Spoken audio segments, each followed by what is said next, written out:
Muchísimas gracias. Encontramos ya en el sector de la avenida Ceballos. Vamos a tratar. Alexis Sánchez. Alexis, ¿cómo está? Bienvenido a Índigo Channel y Ambato en línea. Un abrazo, muchísimas gracias. Cuéntenos, ¿cómo afecta esto al pueblo desde su perspectiva? Bueno, un saludo a todos quienes miran este canal que está creciendo mucho y les auguro mucho éxito. Bueno, verdaderamente es un golpe brutal para la economía, especialmente de la clase media y la clase pobre. La gasolina es el impuesto más agresivo que hay porque se incrementa la gasolina y se incrementa absolutamente todo. Se incrementa el transporte, pero el transporte de los bienes, de los productos, de la materia prima, absolutamente es una cadena perniciosa, es una cadena agresiva que verdaderamente perjudica grandemente a la economía. Esta duplicación, en el caso del diésel hablamos del 130% de incremento. En el caso de la extra, si sumamos al incremento anterior, hablamos de un 80%. ¿Qué cabe esperar? Que los pasajes se dupliquen, se tripliquen, nuestros artículos de primera necesidad, absolutamente todo. Es decir, es una cadena trágica, la verdad, que no podemos permitirlo. ¿Y cuáles son los argumentos para incrementar la gasolina? Se dice que tenemos que ponerla a precios internacionales. Yo pregunto, ¿nuestros sueldos están a precios internacionales? ¿Por qué comparar el precio de la gasolina con países que no producen petróleo con nosotros los ecuatorianos que sí producimos? Algún beneficio debe tener el pueblo de que somos un país petrolero. Ahora se han cambiado los contratos petroleros y se ha vuelto al revés. Ahora más del 80% de todo lo que producimos va al bolsillo privado de las petroleras. Por parte del presidente se comparó a Venezuela, que es el único que subsidia la gasolina. No es cierto. En Venezuela existe un subsidio total de la gasolina, lo cual no está bien, obviamente. Se tiene que cobrar por la gasolina. La gasolina de Venezuela era la más barata del mundo y con la crisis inflacionaria ese precio se licuó, es decir, desapareció. En Venezuela le están llenando los tanques de gasolina y no tienen cómo cobrarle, le dan gratis. Obviamente eso no puede permitirse en una economía. Pero a ver, el presidente dice que no hay subsidios en el resto de países, no es cierto. Hay muchos países que son productores de petróleo que tienen precios balanceados, porque insisto, el subsidio es un mecanismo de ayudar a los que menos tienen. Pensemos en las medidas del día lunes. Se duplica el precio de la gasolina, golpe al pueblo y a la clase media, pero también se disminuyó el impuesto a la salida de capitales. ¿A quién beneficia eso? A los grandes potentados de este país.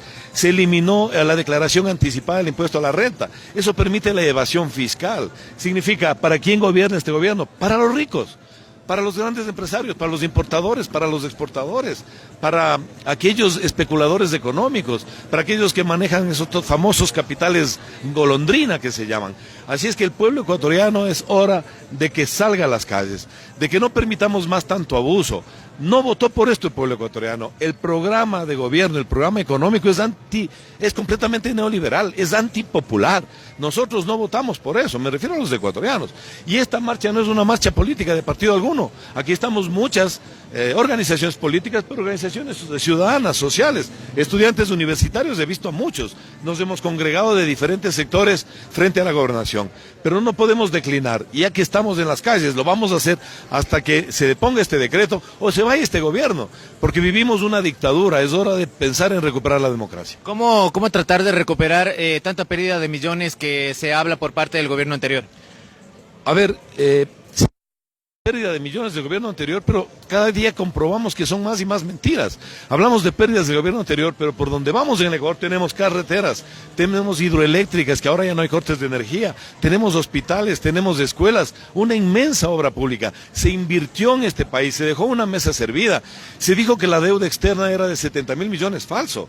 Ellos mismos lo reconocen ahora que no superó los 40.000 y en 2 años de gobierno de Moreno nos endeuda en 14.000 millones de dólares y no vemos una sola obra. ¿Cuáles son las obras de este gobierno? Borrar el logotipo de Ecuador Ama la Vida, que era una marca país, y poner un árbol de las mentiras. Eso es lo que hace este gobierno mitómano, mentiroso. Aquí manda la banca, la oligarquía, manda la embajada norteamericana. Hemos perdido nuestra soberanía, ya no somos un país digno. El Fondo Monetario es el que nos dice qué es lo que tenemos que hacer en política económica. Esto no puede seguir así. ¿Cómo solucionar este problema de la falta de recursos? Ahora se quitó el subsidio a la gasolina. ¿Cómo tratar de tapar esa recopilación de dinero?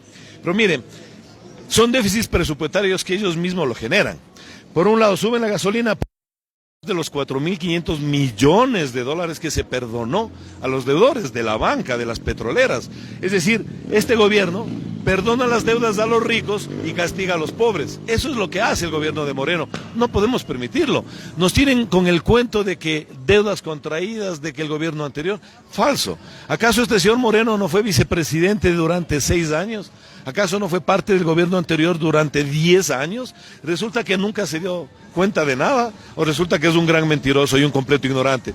Yo personalmente creo que ambas cosas, pero además es una persona de mala fe, que no le importa el pueblo, que lo castiga, al pueblo que votó por él, pensando que iba a continuar con un proceso de transformación, de crecimiento económico. Lamentablemente se ha entregado a la oligarquía, a la banca, a intereses norteamericanos, a la CIA, a la Embajada de Estados Unidos. ¿Cómo cambiar esto, Alexis? ¿Con la salida del presidente se volvería al Ecuador que era antes o con varias reformas? Mire, ahora lo que se trata es de salvar el país. No hablemos de quién será a futuro presidente de este país, pero tenemos que salvar, tenemos que impedir la privatización de las empresas públicas. Se quiere rematar CNT, se quieren rematar las eléctricas a precio de gallina enferma, para que los mismos banqueros, para que los mismos petroleros sean los que compren esas empresas, y lo que ahora nos pertenece a todos los ecuatorianos va a pasar a bolsillos privados. Tenemos que reinstitucionalizar el país, vivimos en una dictadura civil. Si todas las autoridades de control son nominadas a dedo y no son por concurso o por elección popular, tenemos una dictadura. Es una dictadura impuesta por Moreno, por la embajada norteamericana, impuesta por la oligarquía, por la bancocracia. Eso no lo podemos permitir. Así es que vamos, que se vayan todos, que se vaya la asamblea, que se vaya el presidente. Convoquemos a elecciones y democráticamente definamos el destino de este país. Muchísimas gracias, Alexis. Siempre a las órdenes. Pasen bien. Muchísimas gracias. Alexis Sánchez hablando acerca de la situación actual del país. Vamos a tratar de seguir en varios puntos de la ciudad. Recordar que esto por parte de los gremios del taxismo es un paro indefinido, es lo que se ha mencionado en esta mañana. Recordemos también que desde las 24 horas, es decir, las 0 horas de este día, se encontraron ya cerradas las calles. Para toda la gente, recordar que todas las calles de las principales ciudades de la provincia de Tungurahua están cerradas, ya que los accesos a esta ciudad están cerrados por parte del gremio del taxismo. Nosotros continuamos desde otro punto con varios personajes en esta mañana aquí a través de Ambato en Línea.